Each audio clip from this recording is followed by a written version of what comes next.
भगवान शिव ने क्यों काटा था ब्रह्मा जी का पांचवा शीश। हमारे धर्म ग्रंथ कथाओं के अनुसार परमपिता ब्रह्मा जी ने अपनी ही पुत्री देवी सरस्वती से विवाह किया था। क्या यह सच है या झूठ? देवी सरस्वती और ब्रह्मा जी के बीच कौन सा रिश्ता है, पत्नी का या पुत्री का? क्या आप जानते हैं भगवान ब्रह्मा जी ने कितने विवाह किए थे? जिस भगवान ने सारे संसार और इस संपूर्ण सृष्टि का निर्माण किया है, उनकी ही पूजा आराधना क्यों नहीं होती है? आखिर भगवान शिव शंकर ने क्यों काटा ब्रह्मा जी का पांचवा शीश और किसके श्राप के कारण ब्रह्मा जी की पूजा नहीं होती है? इसी तरह के कुछ महत्वपूर्ण प्रश्नों के उत्तर जानने के लिए आज हम परमपिता भगवान ब्रह्मा जी की कुछ रहस्यमयी कथाओं का श्रवण करेंगे। इसीलिए आप इस वीडियो में हमारे साथ अंत तक बने रहिए। सबसे पहले प्रश्न के अनुसार हम जानते हैं कि देवी सरस्वती और ब्रह्मा जी का क्या रिश्ता है। पौराणिक मान्यताओं के अनुसार इस संसार के तीन ही देव हैं, जिन्हें हम ब्रह्मा, विष्णु और महेश के नाम से जानते हैं। इसमें ब्रह्मा जी का कार्य सृष्टि का निर्माण करना है। भगवान विष्णु इसके पालनहार है और भगवान शिव शंकर इसके संहारक या विनाशक है। हम आपको बता दें, आज विज्ञान में हम जिस मल्टी यूनिवर्स के कॉन्सेप्ट के बारे में सुनते हैं, उसका जिक्र हमारे ब्रह्मांड पुराण में पहले से ही विद्यमान है, जिसके अनुसार हर एक ब्रह्मांड में एक ब्रह्मा है और उनकी आयु निश्चित कर दी गई है। हम सभी तो जानते ही हैं कि ब्रह्मा जी का जन्म भगवान श्री हरि विष्णु के नाभि कमल से हुआ है तथा शिव पुराण के अनुसार ब्रह्मा जी का जन्म सदाशिव और शक्ति ने अपने दाहिने अंग से किया था और फिर उन्हें श्री विष्णु के नाभि कमल में स्थापित कर दिया था। इस प्रकार से परमपिता ब्रह्मा जी की उत्पत्ति हुई है। जब ब्रह्मा जी इस संसार का निर्माण कर रहे थे, तब उन्हें ज्ञान की आवश्यकता पड़ी थी। इसीलिए उन्होंने अपने ही मन से एक विद्वान स्त्री की उत्पत्ति की थी और उसे अपने मुख से बाहर निकाला था, जिसका नाम सरस्वती रखा गया। इसी के अनुसार सरस्वती भगवान ब्रह्मा के मन से उत्पन्न होने के कारण उनकी मानस पुत्री हुई। इनका निर्माण सबसे पहले हुआ था और इसके बाद इस संसार की निर्मिति करनी थी। इसीलिए पूरे ब्रह्मांड में जो भी उत्पन्न होगा वह केवल ब्रह्मा जी से, उनके तेज मन और बुद्धि से निर्माण हो सकता था। इसी कारण से यह देवी सरस्वती उनकी कृति है, जिन्हें पुत्री नहीं कहा जा सकता है। आपको बता दें कि जब ब्रह्मा जी का जन्म हुआ था, तब वे ना ही पुरुष थे और ना ही स्त्री। वे एक अविकसित जीव थे और उनका केवल एक ही सिर था। फिर भगवान श्री हरि ने उन्हें उनके जैसा ही यह स्वरूप प्रदान किया और उन्हें बुद्धि प्रदान करते हुए संसार निर्मित करने का कार्य सौंप दिया। अपितु ब्रह्मा जी जिस तरह से ब्रह्मांड की निर्मिति कर रहे थे, ठीक उसी प्रकार से उन्होंने खुद भी अपनी आवश्यकताओं के अनुसार अपने शरीर में तथा बुद्धि में बदलाव किए। हम जब भगवान ब्रह्मा को देखते हैं तो उनके 4 सिर हैं और वे एक पुरुष देवता हैं। यह उनकी ही लीला है जो उन्होंने खुद के शरीर में बदलाव किए थे। समय के अनुसार ब्रह्मा जी ने त्रिदेव में अपना स्थान बना लिया है। जब उन्होंने देवी सरस्वती का निर्माण किया, तब वे उनके साथ रहकर ही अन्य जीवों और जंतुओं की निर्मिति करने लगे। फिर समय के साथ साथ उन्होंने कुल 59 वंशजों का निर्माण किया था।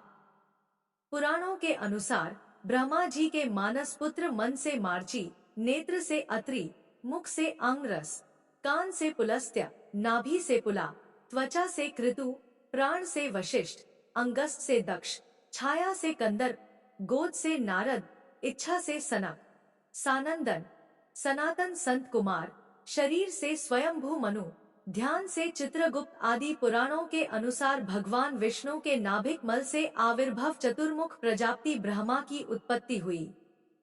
फिर ब्रह्मा के 17 पुत्र और एक पुत्री का जन्म हुआ। ब्रह्मा के उक्त 17 पुत्रों के अलावा भी उनके भिन्न भिन्न परिस्थितियों वश पुत्रों का जन्म हुआ। ब्रह्मा के पुत्र विश्वकर्मा, अधर्म, अलक्ष्मी, 8 वसु, 4 कुमार, 14 मनु, 11 रुद्र आदि मिलाकर कुल 59 पुत्र थे। ब्रह्मा ने सर्वप्रथम जिन 4 सनंदन, सनातन और सनत कुमार पुत्रों का सृजन किया, उनकी सृष्टि रचना के कार्य में कोई रुचि नहीं थी। वे ब्रह्मचर्य रहकर ब्रह्मा तत्व को जानने में ही मगन रहते थे। इन वितराग पुत्रों के इस निरपेक्ष व्यवहार पर ब्रह्मा को महान क्रोध उत्पन्न हुआ। ब्रह्मा के उस क्रोध से एक प्रचंड ज्योति ने जन्म लिया। उस समय क्रोध से जलते ब्रह्मा के मस्तक से अर्धनारीश्वर रुद्र उत्पन्न हुआ। ब्रह्मा ने उस अर्धनारीश्वर रुद्र को स्त्री और पुरुष 2 भागों में विभक्त कर दिया। श्रोताओं, अब हम जानते हैं कि जिस तरह भगवान श्री हरि विष्णु और भगवान शंकर ने इस सृष्टि के कल्याण हेतु समय समय पर जन्म या स्वयं अवतार लेकर धर्म की रक्षा की है, वैसे ही भगवान ब्रह्मा जी ने भी अपने कुछ अंश अवतारों को जन्म दिया था। विष्णु पुराण और ब्रह्मा वैवर्त पुराण में ब्रह्मा के अवतारों का वर्णन है और रामायण के जामवंत जी को भी ब्रह्मा जी का अंश कहा गया है।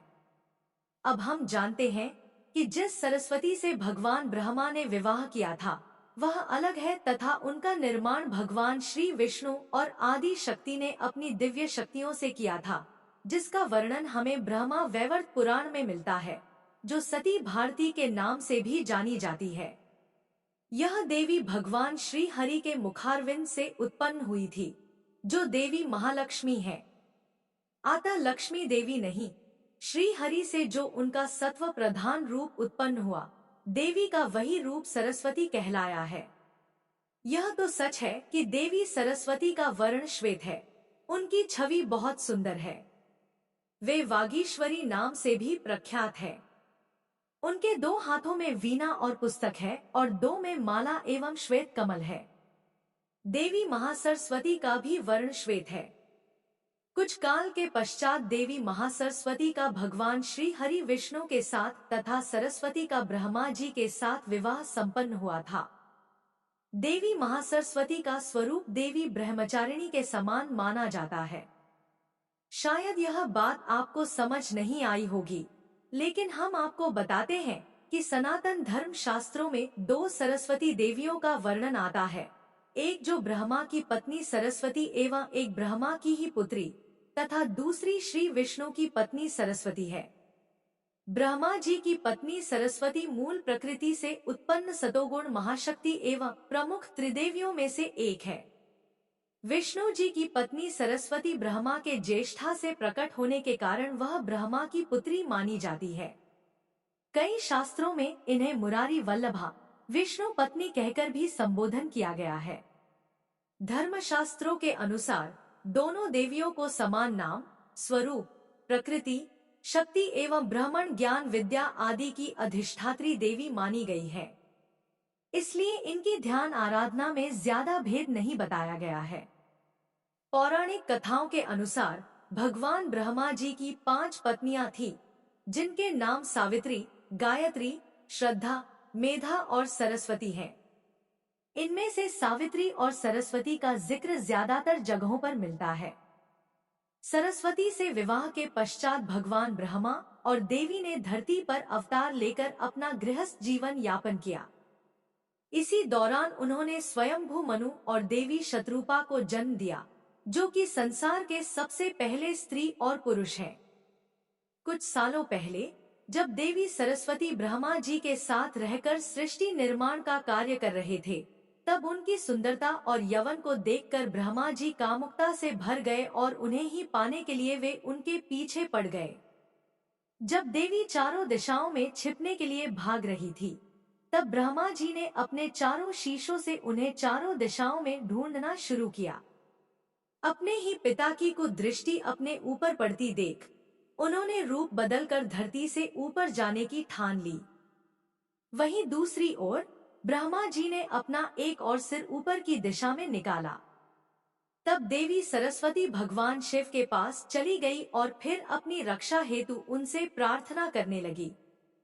उस समय वे समस्त देवताओं सहित उन्हें लेकर धरती लोक पर अवतरित हुए और उन्होंने ब्रह्मा जी को समझाया कि आप अपनी ही पुत्री के साथ विवाह नहीं कर सकते, यह धर्म के विरुद्ध है। उनके पुत्र महर्षि मरीच ने अपने पिता से कहा, पिताजी, आप समर्थ हैं, फिर भी अपने मन में उत्पन्न हुए काम वेग को ना रोककर पुत्री गमन जैसा घोर पाप कर रहे हैं। ऐसा तो आपके पूर्व किसी ब्रह्मा ने नहीं किया है और ना आगे ही कोई कर पाएगा। हे परमपिता, आप जैसे तेजस्वी पुरुषों को ऐसा काम भाव शोभा नहीं देता। भगवान शिव ने यह जान लिया था कि ब्रह्मा जी ने अधर्म रूपी बुद्धि का निर्माण किया है और इसी के चलते वे इस घोर पाप कर रहे हैं। सभी अपने पुत्रों और देवताओं के इस तरह से समझाने के बाद उन्होंने देवी सरस्वती को छोड़ दिया और अपने मन के इस काम भाव को दूर करने हेतु अपने उस मानव रूपी शरीर का त्याग कर दिया, जिस कारण से वहां कोहरा छा गया, जिससे अंधकार का जन्म हुआ। भगवान शिव ने उन्हें उनके पापी अधर्मी बुद्धि वाले शीश को नष्ट करने की सलाह दी, किंतु उनके ऊपर अहंकार छा गया था। वे उनकी बातों को अनसुना करते हुए वहां से अदृश्य हो गए। तभी उन्हें भगवान शिव ने चेतावनी देते हुए कहा, हे ब्रह्मा, मैं आपके इस अहंकारी बुद्धि वाले शीश के 3 अपराधों को ही क्षमा करूंगा। आपने पहला दुस्साहस हमारा अनादर करते हुए किया। फिर कुछ समय के पश्चात ब्रह्मा जी ने दूसरा अपराध अपने पुत्र प्रजापति दक्ष के यज्ञ का अनुष्ठान अपने पिता भगवान शंकर और श्री हरि के आगमन के बिना कर दिया था और साथ ही अपने पिता भगवान शंकर और श्री हरि को तुच्छ प्रकार का संबोधन करते हुए अपमानित भी किया था। तब भगवान शिव और श्री हरि अपने नादान पुत्र को माफ कर देते हुए वहां से चले गए थे। उसके बाद तीसरी बार जब अपनी श्रेष्ठता दर्शाते हुए स्वयं श्री हरि के साथ इसी विषय पर विवाद किया, तब उसी समय भगवान शंकर वहां उपस्थित हुए और उन्होंने दोनों से यह कहा, आप दोनों में से जो भी इस दिव्य प्रकाश लिंग का अंतिम छोर ढूंढ निकालेगा, वही आप में से सर्वश्रेष्ठ होगा। उस समय उनकी बातों को सुनकर श्री हरि नीचे की ओर चले गए और ब्रह्मा जी ऊपर की ओर चले गए। कई मीलों का सफर करने के बाद भी जब उन्हें उस लिंग का अंत पता न चला, तब श्री विष्णु वापस आकर बोले, हे प्रभु, इस लिंग का कोई अंत नहीं है, मैं अपनी हार को स्वीकार करता हूँ। किंतु जब ब्रह्मा जी वापस आ रहे थे, तब उन्होंने एक केतकी पुष्प को देखा और उसके साथ अपनी मिलीभगत करते हुए अपनी हाँ में हाँ मिलाने को राजी किया। जब श्री हरि विष्णु और ब्रह्मा जी भगवान शिव के समक्ष उपस्थित हो गए, तब ब्रह्मा जी ने कहा, हे शिव जी, मैंने आपके इस लिंग का अंत ढूंढ लिया है और इसके आखिरी छोर पर मुझे यह केतकी का पुष्प मिला। अगर आपको मेरी बातों पर विश्वास ना हो, तो आप इस पुष्प से पूछ सकते हैं। तब शिव जी ने ब्रह्मा जी की मूर्खता को स्वीकार कर लिया था। किंतु वही केतकी पुष्प ने जब ब्रह्मा जी के झूठ में अपनी हामी मिलाई, तब शिव जी ने क्रोधित होकर केतकी पुष्प को श्राप दिया और कहा, हे पुष्प, मैंने ही तुम्हारा निर्माण किया था और तुम मेरे प्रिय होने वाले थे, किंतु तुमने किसी के अहंकार के वश में आकर स्वयं मुझसे झूठ कहा है। इसलिए किसी भी प्रकार के पूजा पाठ में तुम्हारा उपयोग नहीं होगा। इतना कहने के बाद भी ब्रह्मा जी अपनी श्रेष्ठता को सिद्ध करने का प्रयास करने लगे। ब्रह्मा जी के ऐसे कटु वचनों को सुनकर भगवान शिव ने कहा, हे ब्रह्मा, अब तुमने अपनी सारी हदें पार कर दी हैं। इसलिए अब तुम जिस मुंह से यह अहंकार भरी बातें कर रहे हो, मैं तुम्हारे अहंकार के साथ साथ इस अहंकारी सिर का अंत कर देता हूँ। ऐसा कहकर भगवान शिव ने अपने त्रिशूल से ब्रह्मा जी का 5वां सिर काट दिया। जब उनका सिर धड़ से अलग हो गया, तब वे अपनी असली रूप को वापस देखकर भगवान शिव और भगवान श्री विष्णु के सामने नतमस्तक होते हुए कहते हैं, हे प्रभु, क्षमा करें, मैंने बहुत बड़ी भूल की है। तब भगवान शिव आशीर्वाद देते हुए वहां से अंतर्ध्यान हो जाते हैं। श्रोताओं, अब हम जानते हैं कि आखिर क्यों ब्रह्मा जी की पूजा वर्जित मानी जाती है। पौराणिक कथाओं के अनुसार एक बार भगवान ब्रह्मा और वज्रनाभ नाम के असुर के बीच भीषण युद्ध छिड़ गया था। इसी युद्ध के बीच उनके कमलासन की 3 पंखुड़ियां धरती लोक पर जागी थी। वही स्थान आज राजस्थान में स्थित पुष्कर है। युद्ध के अंत में ब्रह्मा जी ने धरती के कल्याण हेतु एक यज्ञ का आयोजन उसी जगह पुष्कर में किया। उनके कमल के कारण वहां 3 झीलों का निर्माण हो गया। जब यज्ञ का पूरी तरह से आयोजन हो चुका था और ब्रह्मा जी यज्ञ पर अपना आसन ग्रहण कर बैठे थे, तब उनकी पत्नी सावित्री देवी अनुपस्थित थी और काफी समय तक उनकी प्रतीक्षा करने के बावजूद भी उन्हें आने में विलंब हो रहा था, जिस कारण से शुभ मुहूर्त का समय बीतता जा रहा था। तभी वहां मौजूद सभी ऋषियों तथा श्री हरि के परामर्श से उन्हें अन्य किसी स्त्री के साथ बैठकर इस विधि को पूरा करना था। वहीं भगवान श्री हरि के आज्ञा अनुसार देवर्ष नारद उसी गांव की शास्त्रों में पारंगत देवी गायत्री को ढूंढ कर लाए। देवी गायत्री और ब्रह्मा जी ने विधि अनुसार विवाह करते हुए इस यज्ञ को संपन्न किया। यज्ञ के सभी मांगलिक कार्य पूर्ण होते ही देवी सावित्री जब वहां आई, तो उन्होंने देखा कि उनकी जगह पर कोई अन्य स्त्री है। इस बात से उन्हें काफी आहत पहुंची और उन्होंने क्रोध में आकर ब्रह्मा जी सहित भगवान श्री हरि, विष्णु और देवर्षि नारद को श्राप देते हुए कहा, हे नारद, तुमने बिना कुछ सोचे समझे अपने पिता के लिए एक स्त्री का चयन किया है। तुम्हारे अंदर किसी भी स्त्री के प्रति प्रेम की भावना नहीं है, अतः तुमने अपने ही माता के साथ धोखा किया है। इसलिए मैं तुम्हें श्राप देती हूँ कि तुम आजीवन कुंवारे ही रहोगे, तुम्हारा कभी भी विवाह नहीं होगा।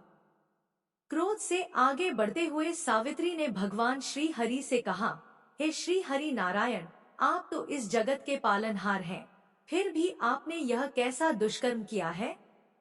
एक पत्नी के जीवित होते हुए भी आपने दूसरे विवाह की अनुमति कैसे दी? आपने भी मेरे मन को ठेस पहुंचा दी है। आपको भी स्त्री वियोग सहना पड़ेगा, यह मेरा श्राप है। फिर सबसे अधिक क्रोधित होकर अपने पति ब्रह्मा जी से सावित्री कहती है, हे प्रजापति, आपने केवल एक पूजा को संपन्न कराने हेतु मेरा तिरस्कार करते हुए अन्य स्त्री से विवाह किया है।